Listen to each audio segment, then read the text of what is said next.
마태복음 28장 18절 말씀부터 보시겠습니다. 18절부터 20절 다 같이 뜻을 생각하시면서 봉독하시겠습니다.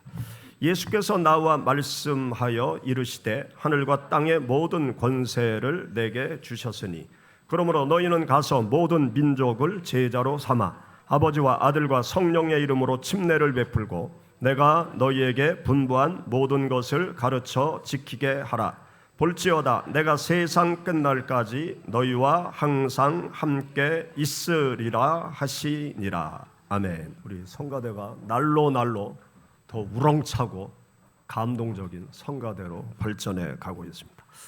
감사합니다. 방학 때가 돼서 외부에 갔던 청년들도 함께 참여해서 더 풍성해지는 성가대가 되어서 너무 감사합니다. 제가 신학교 다닐 시절에 아주 감동적으로 읽은 간증집이 있습니다. 시베리아의 불꽃이라는 간증집이었어요. 그 간증집 서두에 보면 죽어가는 아버지가 아들을 향해서 마지막으로 하는 이야기가 있습니다. 너는 자유민주 진영으로 가서 우리가 신앙생활하는 모습을 꼭 전해라. 그러한 말을 아들에게 하게 됩니다. 그 아들이 지금의 러시아가 공산 치하에 있을 때, 구소련으로 있을 때 소련 공산 치하에서 믿음 생활을 하는 그 이야기를 시베리아의 불꽃이라는 책 속에 자세하게 기록을 해놓았습니다. 구소련 시절 성도들이 성경을 갖지 못하도록 했습니다. 공산주의가 예수 믿는 사람들이 교회에 오지 못하도록 교회를 다 폭파시키고 불태워 버렸습니다. 그리고 목회자들을 잡아서 감옥에 가두고 시베리아 포로 수용소로 보냈습니다. 비밀리에 예배 드리는 것이 발견되면 전부 잡아다가 시베리아 포로 수용소로 보냈습니다. 그러면서 기독교 말살 정책을 공산 정권이 하게 되었죠. 그렇게 핍박을 해도 그 공산 치하에서 예수 그리스도를 믿는 성도들이 많이 있었습니다. 예수 그리스도를 믿는 성도들이 비밀리에 하나님께 예배 드리기 위해서 멀리 들판에 있는 농장으로 밤에 모이게 됩니다. 그리고 빛이 새어나가면 안 되니까 그 창문을 전부 다 담요로 다 가리고 큰 목소리로 찬송도 못하고 조그만 소리로 눈물을 흘리면서 하나님께 간절히 예배를 드립니다. 그리고 아이들을 그 예배 장소로 데려올 때 아이들에게 신신당부해요. 다른 친구들에게 절대로 우리가 예배 드렸다는 얘기를 하지 말아라. 예배 드렸다는 얘기를 하는 순간 우리는 다 시베리아 포로 수용소로 갈 수밖에 없다. 그런 위험을 무릅쓰고도 예수 그리스도를 믿는 성도들이 공산 치하에서 계속 존재했습니다. 그리고 그러한 환난과 핍박 속에서도 예수 그리스도 믿는 성도들이 몰래 모여서 하나님께 예배 드리는 것을 멈추지 않았습니다. 그렇게 환난과 핍박 속에서 생명을 걸고 하나님께 예배를 드리던 어느 날, 이 시베리아의 불꽃이라는 책을 쓴 청년이 함께 이제 다른 청년들과 또 다른 가정들과 함께 비밀리에 예배를 드리게 되었습니다. 그런데 그 자리에 처음 온 한 청년이 예수님을 믿겠다고 결심을 한 거예요.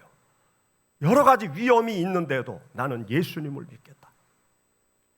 그리고 나서 그가 어떤 요구를 목사님에게 하게 되었는가 하면, 예수님께서 침례를 받으라고 말씀하셨으니까 내가 예수님을 믿기로 결심을 했으니까 나에게 침례를 베풀어 달라고 그렇게 요구를 합니다. 그래서 그 밤에 거기에 모인 한 20여 명의 성도들이 그 근처에 있는 추운 영하 수십 도가 되는 추운 겨울 강가로 가게 됩니다. 강가로 가서 얼음을 깨는 거예요. 사람 한 사람이 들어갈 만한 그 공간을 확보하게 되죠. 그리고 그 청년이 얼음물 속에 푹 들어갔다가 나오는 침례를 받게 됩니다. 침례를 받고 바깥으로 나오니까 갑작스럽게 그 수십 도 영하 속에서 물속에 들어갔다 나오니까 온몸이 얼어붙으면서 얼마나 추웠겠습니까? 그때 이 청년은 기쁨의 눈물을 흘리면서 이렇게 고백을 합니다. 오늘부터 나는 세상의 사람이 아닙니다. 나는 예수 그리스도의 사람입니다. 나는 이제부터 예수 그리스도의 사람으로, 제자로 살아갈 것입니다. 그렇게 그 청년이 고백을 하였습니다. 그들에게 침례는 단순한 의식이 아니었어요. 그들이 침례를 받는 것은 나는 이제 예수 그리스도의 제자라는 공개적인 선언이었습니다. 그리고 공개적인 신앙 고백이었어요. 그리고 목숨을 걸고 이제 예수 그리스도를 믿는 신앙의 길을 걸어가겠다라는 순종의 결단의 표현이었던 것입니다. 예수님께서 마지막으로 명령한 명령이 뭔가 하면, 너희는 가서 모든 족속으로 제자를 삼아 아버지와 아들과 성령의 이름으로 침례를 베풀어라. 그렇게 예수님께서 예수 그리스도를 따르는 하나님의 사람들에게 마지막으로 명령을 하였던 것입니다. 그 명령을 지키기 위해서 기독교 2000년의 역사 속에 수많은 기독교인들이 환난과 핍박을 받으면서도 공개적으로 침례를 받는 그러한 일을 지금까지 행해 왔습니다.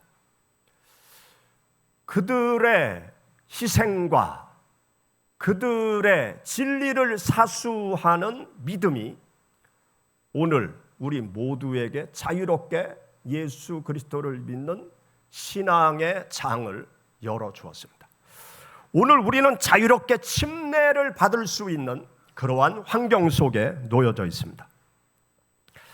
이러한 자유가 우리들의 신앙생활의 모습을 가볍게 만들고 있지는 않나 우리가 생각해 봐야 됩니다. 자유가 너무나 익숙해진 나머지 침례의 의미를 너무 가볍게 생각하고, 예수 그리스도를 믿는 자는 반드시 침례를 받으라는 주님의 명령의 말씀을 온전히 따르고 있지 않은 그러한 우리의 모습이 있지 않나 우리가 한번 생각해 봐야 됩니다. 오늘 우리가 함께 읽은 여기 본문 말씀은 예수 그리스도께서 지상에서 마지막으로 남긴 명령의 말씀이에요. 마지막 명령은 제자를 삼아라, 침례를 받아라, 그렇게 명령하셨습니다. 우리 19절 20절 말씀을 다시 한번 읽어보시죠. 그러므로 너희는 가서 모든 민족을 제자로 삼아 아버지와 아들과 성령의 이름으로 침례를 베풀고 내가 너희에게 분부한 모든 것을 가르쳐 지키게 하라. 내가 세상 끝날까지 너희와 항상 함께 있으리라 하시니라. 아멘. 여기 말씀에 보면 예수님께서 예수 그리스도를 믿고 따르는 우리 성도들에게 세 가지를 명령하셨어요. 첫째는 가라. 너희는 가라. 가서 무엇을 해야 돼요? 오늘 성가대에서 하나님께 감동적인 찬양을 들었는데 온 천하 만민에게 복음의 말씀을 증거하는 일을 우리가 해야 됩니다. 우리가 가야 돼요. 가정에 믿지 않는 가족, 또 일가 친척에게 가서 복음의 말씀을 전해야 됩니다. 그리고 두 번째로 우리가 무엇을 해야 되는가 하면 예수 그리스도를 믿게 할 뿐만이 아니라 제자를 삼는 일을 해야 된다는 거예요. 예수 그리스도 믿는 성도들을 제자로 만들어가는 일을 해야 된다. 예수 그리스도를 믿는 나는 주님의 제자로 성장해 가야 될 것을 말씀하고 있습니다. 그리고 세 번째는 침례를 줘라. 침례를 줘라. 그렇게 주님께서 명령을 하셨습니다.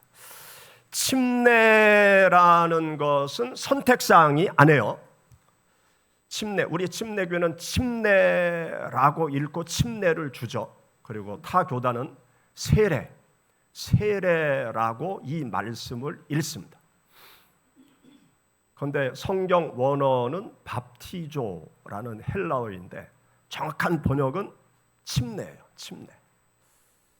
이것이 영어로 번역되고 중국어로 번역되고 한국어로 번역되면서 세례라는 단어로 바뀌어졌어요. 또 기독교 역사 속에서 침례라는 단어가 왜곡되어서 세례라는 단어로 바뀌어졌습니다.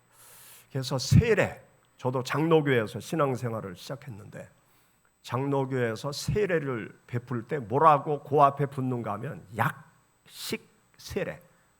들어보셨죠? 약식 세례.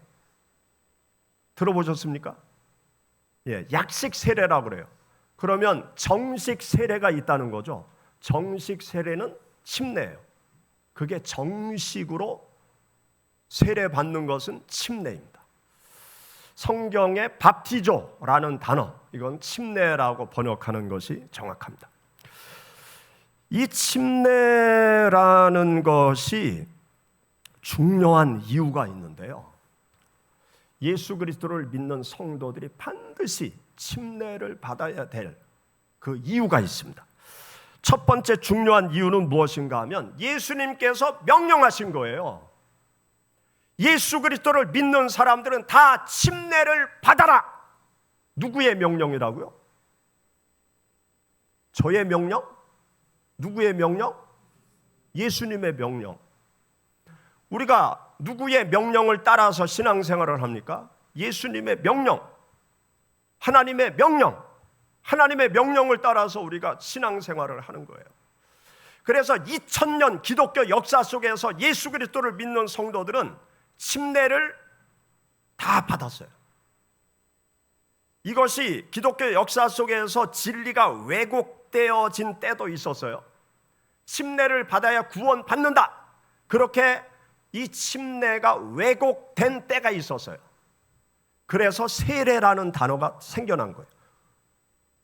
물에 잠궈야 되는데 물에 들어갔다가 나와야 구원받는데 받을 수 없는 병자, 죽기 임종 직전의 사람 어떻게 물속에 담굽니까?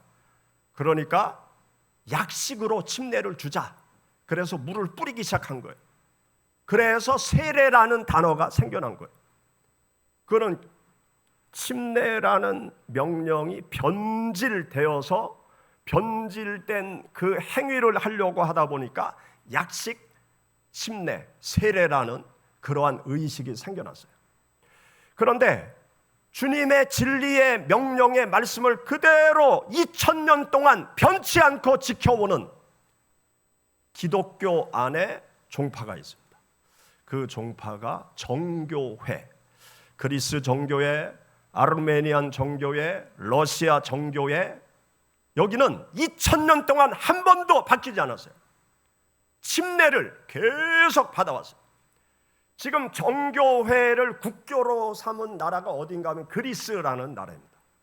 그래서 그리스라는 나라는 오스만 제국의 공격을 받을 때 끝까지 침례를 고수했어요. 이 그리스 정교회만이 침례를 끝까지 고집을 합니다. 그래서 지금 현재 그리스 법에 의하면 갓난의 아기가 태어나면 교회에 가서 침례 받은 증서를 가지고 와야 호적을 해줘요. 그래서 갓난아기 예배당 앞에 물두멍이 있어요. 거기에 갓난아이를 데려오면 물속에 푹 잠궜다가 꺼내요. 그렇게 침례를 주는 거예요. 그리스 정교회가 2000년 동안 생명을 걸고, 아르메니안 정교, 러시아 정교회가 2000년 동안 생명을 걸고 침례를 지켜왔습니다. 왜? 예수님이 명령하셨기 때문에. 예수님의 명령에 우리는 죽고 산다. 그 명령을 쫓아서 2000년 동안 침례를 지켜왔던 것입니다.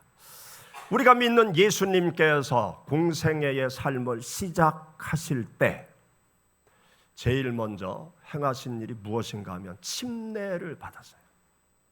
침례 요한이 요단강에서 많은 이스라엘 백성들에게 회개해라, 하나님의 나라가 가까이 왔다 그러면서 많은 사람이 침례를 받을 때 예수님께서 침례 요한에게 침례를 받았어요. 침례 요한은 예수님이 하나님의 아들이신 것을 알아보고 내가 감히 어찌 예수님께 침례를 베풀겠습니까? 그러니까 주님께서 침례 요한에게 이 일을 행하는 것이 하나님의 의를 이루는 거다 그러면서 침례 요한에게 침례를 받았습니다. 우리 마태복음 3장 한번 찾아보시죠. 마태복음 3장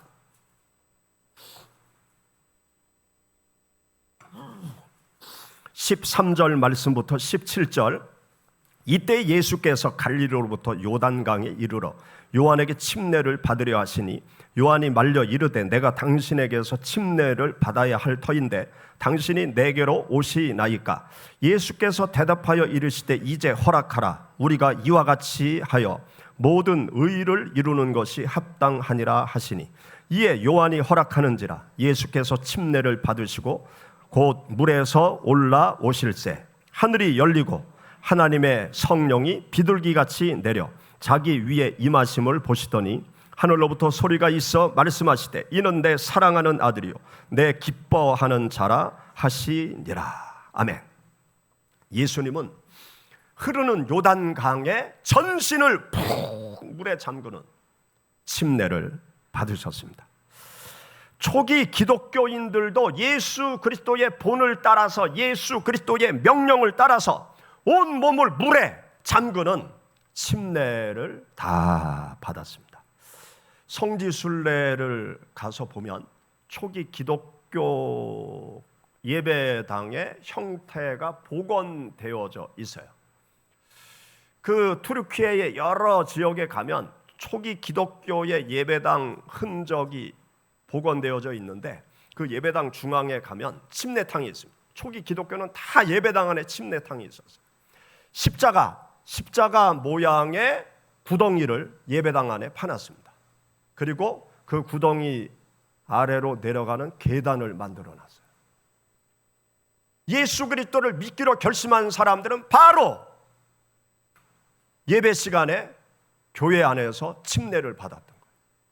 그래서 기도받고 그리고 목사님의 주례 속에 계단 아래로 쭉 내려가서 물속으로 푹 들어갔다가 나오는 그러한 침례 의식을 행하는 그러한 일들을 초기 기독교인들은 열심히 주님의 명령을 지키기 위해서 행해 왔던 것입니다.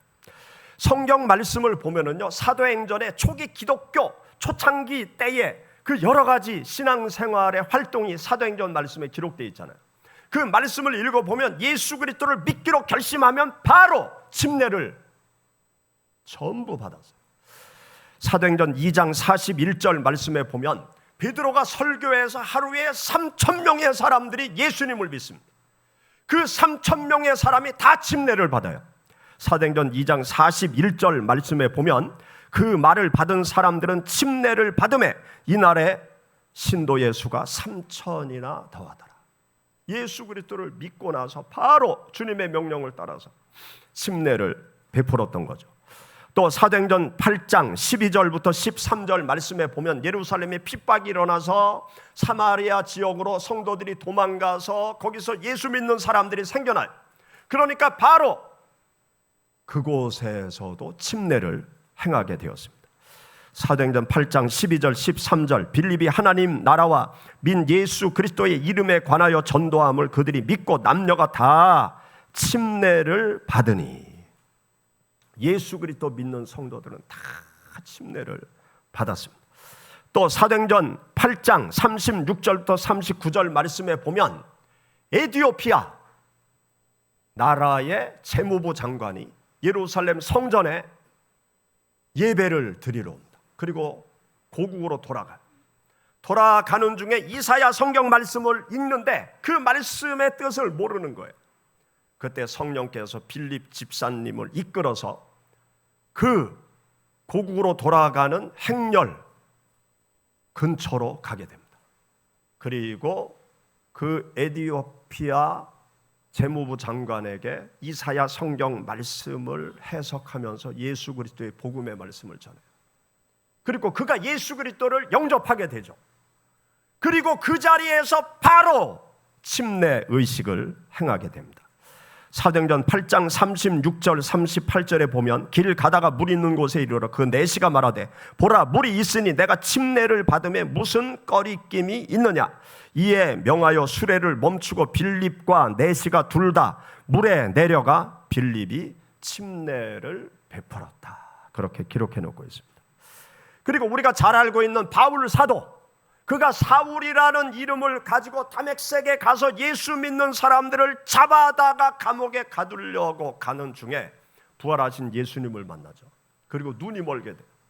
그리고 사람에게 이끌려서 다메섹으로 들어갔는데 아나니아 선지자가 이 사울에게 찾아오죠. 그리고 부활하신 예수님이 보내서 내가 너에게 왔다. 너는 이방인을 위한 택한 나의 그릇이다. 그 사명의 메시지를 받게 됩니다. 그리고 회심한 사울, 그가 바로 침례를 받았어요. 사도행전 9장 18절 말씀에 보면 즉시 사울의 눈에서 비늘 같은 것이 벗어져 다시 보게 된지라 일어나 침례를 받고 예수 그리스도를 믿은 직후 침례를 받았다. 그렇게 기록해 놓고 있습니다. 왜 이렇게 초기 기독교인들이 예수 그리스도를 믿으면 침례를 받았을까요?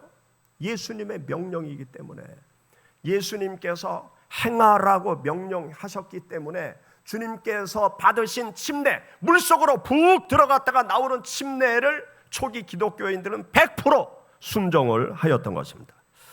침례는 왜 중요한가 하면은요, 예수님과 연합하는 신앙의 고백 행위, 예수님과 연합하는 신앙의 고백 행위이기 때문에 중요한 거예요. 로마서 6장 3절 4절 말씀 가운데 보면 침례와 예수 그리스도의 죽음과 부활의 연관성을 자세하게 우리들에게 명확하게 가르쳐주고 있습니다.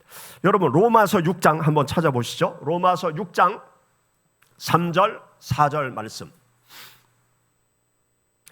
로마서 6장 3절 4절 우리 다 같이 3절 4절 5절까지 보시겠습니다. 무릇 그리스도 예수와 합하여 침례를 받은 우리는 그의 죽으심과 합하여 침례를 받은 줄을 알지 못하느냐. 그러므로 우리가 그의 죽으심과 합하여 침례를 받음으로 그와 함께 장사되었나니 이는 아버지의 영광으로 말미암아 그리스도를 죽은 자 가운데서 살리심과 같이 우리로 또한 새 생명 가운데서 행하게 하려 하심이라. 만일 우리가 그의 죽으심과 같은 모양으로 연합한 자가 되었으면 또한 그의 부활과 같은 모양으로 연합한 자도 되리라. 아멘. 여기 말씀에 보면 그리스도 예수와 합하여 침례를 받은 우리는 그의 죽으심과 합하여 침례를 받은 줄을 알지 못하느냐. 이 말씀을요, 세례를 받고서는 이해를 못해요. 제가 장로교회에서 고등학교 때 예수님을 믿고 성령의 은사를 체험하고 제가 세례를 받았어요. 세례는 물을 찍어서 머리에 뿌립니다. 성부와 성자와 성령의 이름으로 세례를 베푸노라 그러면서 세례를 베풀어요. 그런데 이 세례를 가지고는요, 예수 그리스도의 죽으심의 의미, 예수 그리스도와 하나가 된다는 의미, 예수 그리스도와 새로운 사람으로 살아났다는 의미, 그게 전혀 전달이 안 돼요. 그런데 침례를 받으면요, 예수 그리스도의 죽음의 의미, 예수 그리스도의 부활의 의미, 내가 예수 그리스도와 함께 죄악된 내가 죽는다, 예수 그리스도와 함께 새로운 사람으로 살아난다, 이 의미가 아주 뼛속까지 전달되어집니다. 침례를 받기 위해서는 우리가 이번에 선유도 바닷가로 갑니다. 바닷가로 물 있는 곳에 가요. 그리고 침례를 받기 위해서는 물 속에 가서 서야 돼요. 그리고 물 속으로 들어가야 돼요. 물 속으로 들어가면 어떻게 되죠? 숨을 못 쉬어요. 그 상태로 계속 있으면 어떻게 돼요? 침례 받다 죽었다. 그렇게 대한민국 그 기사 일면으로 나올 거예요. 들어가서 숨을 못 쉬니까 죽을 수도 있다니까요. 제가 침례를 줄 때 어떤 집사님한테, 집사님 죽음을 경험해야 됩니다. 그리고 제가 올라탔어요. 그러니까 나중에 막 버둥버둥 걸으시더라고요. 막 숨이 차니까 막 그대로 있으면 죽잖아요. 그때 펄쩍 일으켜 세웠어요. 아이고, 살았네. 물속에서 나오면 살았다는 의미가 있다니까요. 다시 살았다. 내가 누구와 함께 죽고 누구와 함께 다시 살았느냐? 예수 그리스도와 함께 죄악된 내가 죽고 예수 그리스도와 함께 새로운 사람으로 살아났다. 그것이 아주 뼛속까지 전달되어진다니까요. 그리고 예수님께서 서신 물 속에 내가 함께 서 있으면서 예수님과 완전히 하나가 되어지는 겁니다. 그래서 예수 그리스도와 함께 죄악된 나는 죽고 예수 그리스도와 함께 내가 다시 살아난다. 새로운 사람으로 살아났다. 이 의미가 확실하게 전달되어지는 것입니다. 이 침례라는 것이 예수 그리스도와 연합해서 내가 죽고 또 새로운 사람으로 살아났다라는 신앙의 고백, 신앙의 고백의 의미가 담겨져 있습니다. 그리고 이 침례는 예수 그리스도의 죽음과 부활을 너무나도 잘 담고 있는 것이죠. 그래서 이 침례가 중요합니다. 세례로는 이러한 성경 말씀의 의미, 주님께서 말씀하시는 그 의미를 우리가 느낄 수가 없어요. 그리고 세 번째는 침례는 제자의 출발선이 되는 것입니다. 우리가 예수 그리스도를 믿으면 믿는 사람으로 끝나는 것이 아니죠. 그거는 이제 시작한 것입니다. 예수 그리스도를 믿는 사람으로 끝나는 것이 아니라 우리는 제자가 되어야 해요. 예수 그리스도를 믿고 제자로 앞으로 내가 성장해 가겠습니다 라는 공개적인 선언이 침례 의식인 것입니다. 또 이 침례는 교회 공동체 안으로 들어오는 언약의 표시인 거예요. 공개적으로 나는 이제 예수 그리스도를 믿습니다. 나는 예수 그리스도의 제자로 살아가겠습니다. 그것을 교회 공동체 앞에서 침례 의식을 통해서 공포하는 거예요. 마치 결혼식, 우리는 결혼을 합니다. 많은 사람들을 모시고 결혼식을 올리면서 부부가 되는 것을 공포하듯이 침례라는 것도 마찬가지인 것입니다. 옛날 공산 치하에 있었던 시베리아 지역의 추운 곳에서 믿음 생활하는 그 성도들, 침례를 받게 되면 직장을 잃을 수도 있었어요. 감옥에 갈 수도 있었습니다. 그런데 그들은 다 침례를 받았어요. 왜냐하면 예수 그리스도의 명령이기 때문에, 예수 그리스도의 명령을 지키는 것에는 내 생명까지 바친다는 그러한 각오가 있었기 때문에 주님의 명령을 소중하게 따라가기 위해서 침례를 받았던 것입니다. 우리는 현재 침례를 받아도 아무런 핍박이 없어요. 감옥에 갈 일도 없습니다. 불이익을 당할 이유도 없어요. 이러한 자유로운 환경 속에서 시온교회 성도님들 가운데 침례를 받지 않은 분들이 계시면 이번 여름 수련회 때 침례를 꼭 받으시기 바랍니다. 우리 기독교는 2000년 역사 속에서 생명처럼 지키는 아주 소중한 주님의 명령들이 있어요. 그것이 무엇인가 하면 예수 그리스도께 예배 드리는 일입니다. 예배 드리는 일. 이거는 생명을 바치면서까지 예배를 지금까지 지켜왔어요. 코로나 사태 때 정부가 기독교 집회를 하지 못하게 할 때 몇몇 교회들이 생명을 걸고 예배를 고수한 이유가 거기에 있는 거예요. 코로나 전염병에 걸려도 우리는 괜찮다 그러면서 생명을 걸고 예배를 지키는 그러한 교회들이 있었죠. 그걸 우리는 세상 사람들과 똑같이 욕할 필요가 없어요. 이해를 할 필요가 있어요.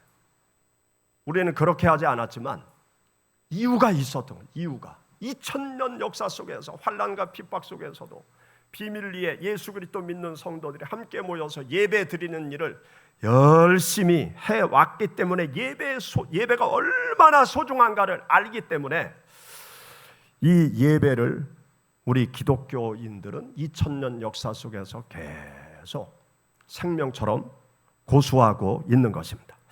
그리고 2000년 역사 속에서 생명처럼 여기는 기독교인들의 모습, 침례를 받는 것입니다. 그리고 성만찬 의식을 행하는 거예요. 예수 그리스도의 죽으심, 보혈의 의미를 깊이 묵상하는 성만찬 의식을 행해 오고 있는 것입니다. 사랑하는 여러분, 우리가 예수 그리스도를 믿는 신앙의 길은 내 생각대로, 나의 편리대로 신앙생활하는 것이 아닙니다. 주님께서 명령하신 그 명령을 우리는 하나도 흐트리지 않고 그대로 주님 오시는 그날까지 지켜나가는 믿음의 길을 걸어가는 것입니다. 세상의 기준은 계속 바뀌어요. 그러나 하나님의 명령과 하나님의 기준은 단 하나도 변함이 없습니다. 하나님의 도덕의 기준, 윤리 기준, 세상이 변해도 절대로 바뀌지 않습니다. 주님의 명령은 세상 끝날까지 우리가 지켜야 될 소중한 명령인 것입니다. 그래서 주님께서 명령하신 주님의 명령을 하나하나 순종해 가심으로 주님과 더욱더 하나가 되시고 하나님의 은혜의 세계로 나아가시는 여러분들이 되시기를 주의 이름으로 축원합니다. 같이 기도드리겠습니다.